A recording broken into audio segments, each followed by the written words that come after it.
wind howled across the golden plains of North Africa, as the Roman banners once again fluttered in the sun. A sight thought lost to history, reborn from dust and memory. Soldiers whispered the name of the man who had brought them here, the man who seemed to command not just armies, but destiny itself, Flavius Belisarius, the last great general of Rome. His eyes, sharp and calculating, surveyed the horizon. Somewhere beyond lay Carthage, the heart of the Vandal kingdom, and for the first time in nearly a century, Rome had returned to claim what was once hers. But this was no longer the Rome of Caesar or Trajan.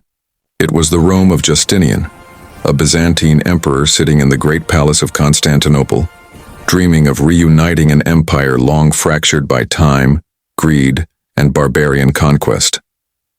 And Belisarius was the sword through which that dream would bleed or bloom. Decades earlier, the Western Empire had fallen.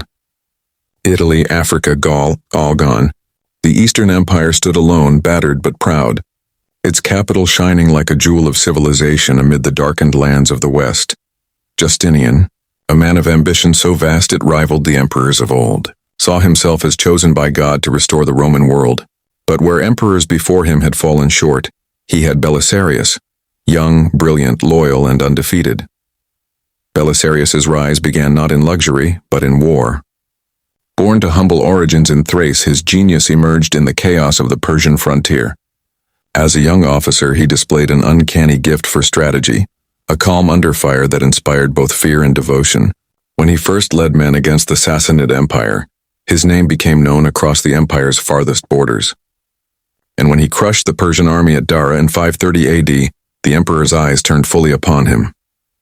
Rome's sword, Justinian called him. But a sword is only as sharp as the hand that wields it, and as long as that hand trusts its blade. Soon after Dara, fate thrust Belisarius into one of the most dangerous storms Constantinople had ever known. Not on the battlefield, but in its very heart. The Nika riots erupted in 532, when factions of the Hippodrome turned their chants from victory to death to Justinian. Within days, the capital burned. Tens of thousands rioted, senators plotted the emperor's overthrow, and even the great Hagia Sophia fell to flames.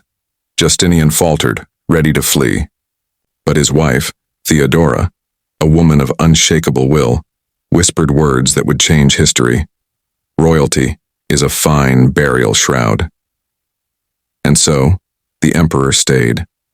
It was Belisarius who ended the revolt. Leading his loyal soldiers into the Hippodrome, he sealed the gates. What followed was not battle but slaughter. 30,000 died where they stood. The blood of rebellion fed the soil from which a stronger empire would grow, and at its root stood Belisarius. With Constantinople secure, Justinian turned his gaze westward. His eyes burned for Africa, once the breadbasket of Rome, now ruled by the Vandals. Their king, Gelimer, mocked the empire and refused its alliance. For Justinian, it was an insult that demanded vengeance. For Belisarius, it was an opportunity to etch his name among the immortals. The fleet that set sail from Constantinople in 533 AD was a marvel unseen since ancient times. 500 ships, 15,000 soldiers, and 5,000 cavalry, their armor gleaming beneath the sun.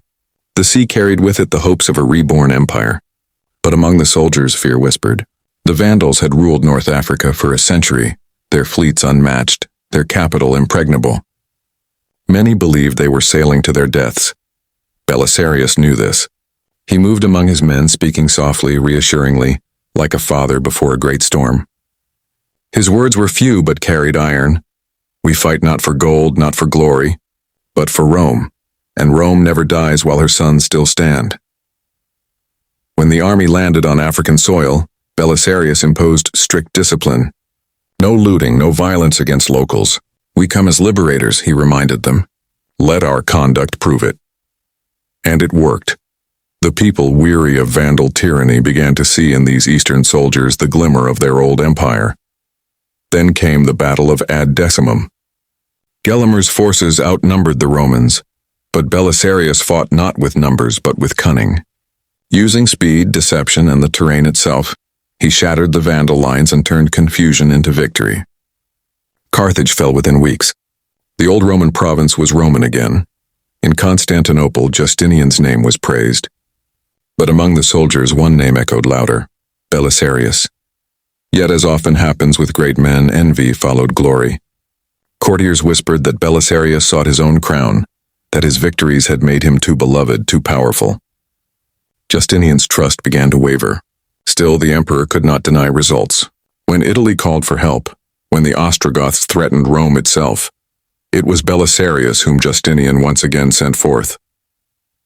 The campaign in Italy would test not just his military genius, but his soul. By 535 AD, the Eternal City was no longer Roman. The Gothic king Theodahad ruled it in name, but his people had grown weary, his armies fractured. When Belisarius's fleet arrived in Sicily, the Goths trembled. In battle after battle, the Roman general outwitted foes who vastly outnumbered him. Naples fell, then Rome. After nearly 60 years, the city was once again in Roman hands. The people wept when Belisarius entered through the ancient gates. To them he was the savior of Rome, a living legend. He restored the Senate, repaired the walls, and promised protection from the barbarian hordes. But beyond those walls, vengeance gathered. The Goths, furious at the loss of their capital, besieged Rome. For months, Belisarius and his men endured starvation, plague, and endless attacks. Yet he held fast. His strategies, ambushes by night, surprise cavalry raids, use of fire and deception, turned the tide again and again. The Goths withdrew, broken. Rome had survived because of him. When word reached Constantinople, Justinian smiled. His dream of a restored empire seemed within reach. But behind that smile lay suspicion. The Senate of Rome had begun to speak Belisarius's name in reverence. Some even murmured, he should be emperor. To Justinian, such whispers were poison. Belisarius was recalled to Constantinople in triumph, paraded through the capital with spoils of Africa and Italy, hailed by the people as the restorer of Rome. But even in glory he sensed the shadows gathering. At the height of his fame, surrounded by cheers, he saw only the wary eyes of his emperor and the cold silence of his court. He had won battles beyond imagination, but in the empire of Justinian, victory could be more dangerous than defeat. And far away in the ruins of Italy, the Goths prepared to rise again. Rome's dream was not yet safe, nor was Belisarius's soul. When Belisarius returned to Italy in 536 AD, he was no longer the fresh-faced general of Africa, but a seasoned commander haunted by the politics of victory. He knew that his enemies were not only the Goths before him, but the courtiers behind him. Yet his loyalty to Rome and to Justinian, the empire's dream, drove him forward. The Gothic War had entered a cruel new phase. The enemy's new king, Totila, was unlike any Belisarius had faced before, bold, charismatic, and unrelenting.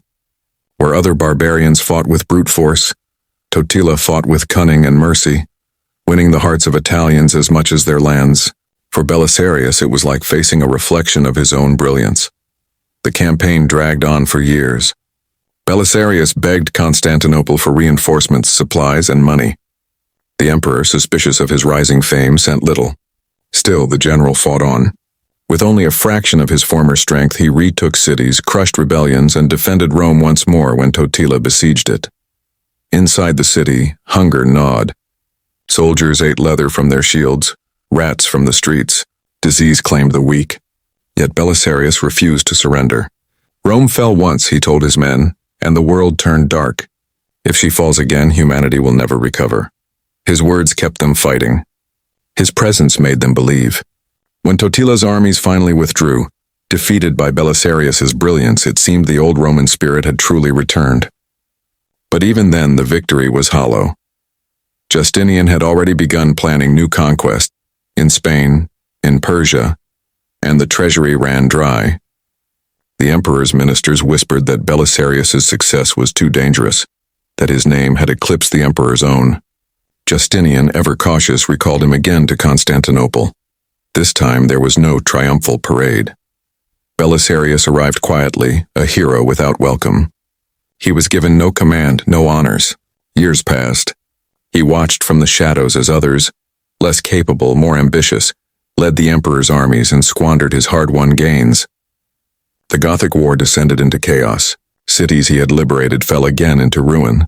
Then, in one final insult, Belisarius was accused of corruption.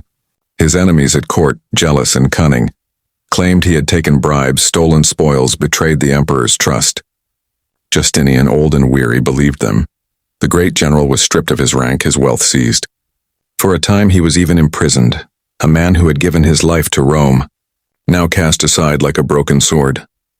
But destiny is not so easily silenced. The empire soon faced new threats, invasions along its borders, unrest in its provinces. And once again, when all seemed lost, the emperor called for the one man who had never failed him. Belisarius returned, gray-haired but unbowed. When the Huns threatened the gates of Constantinople, he took command of what few troops he could gather and drove them off. The people cheered his name again, calling him the last of the Romans. Even Justinian, moved by the old general's loyalty, restored him to honor. But the years of betrayal had left deep wounds. Belisarius withdrew from court life, preferring solitude to politics. In his later years, stories would spread that he had been blinded by the emperor, that he lived as a beggar asking for alms. Whether true or not, the legend captured something deeper than fact. The image of a man too pure for the corrupt world he served. He had fought for an empire that no longer existed, for ideals long turned to dust. Yet he never betrayed them. Belisarius's final days were quiet. He lived with his wife Antonina, once his greatest love and later his deepest sorrow, for she too had betrayed him in whispers to the empress. When he died sometime around 565 AD, Rome wept in silence. His emperor Justinian would follow soon after. The empire they had rebuilt together, one with marble and blood, faith and fire, would endure for centuries more, but never again would it see a man like him. For Belisarius was not merely a general. He was the echo of a vanished age, the embodiment of Roman honor, courage, and discipline in a world slipping into darkness. He had carried the last torch of Rome across deserts and seas, through betrayal and glory, never letting it die. And when it finally dimmed, so too did the dream of empire. Rome's final glory was not in the cities it conquered or the crowns it restored. It was in the soul of one man, a soldier who stood unbroken against time itself. Belisarius, the last Roman hero.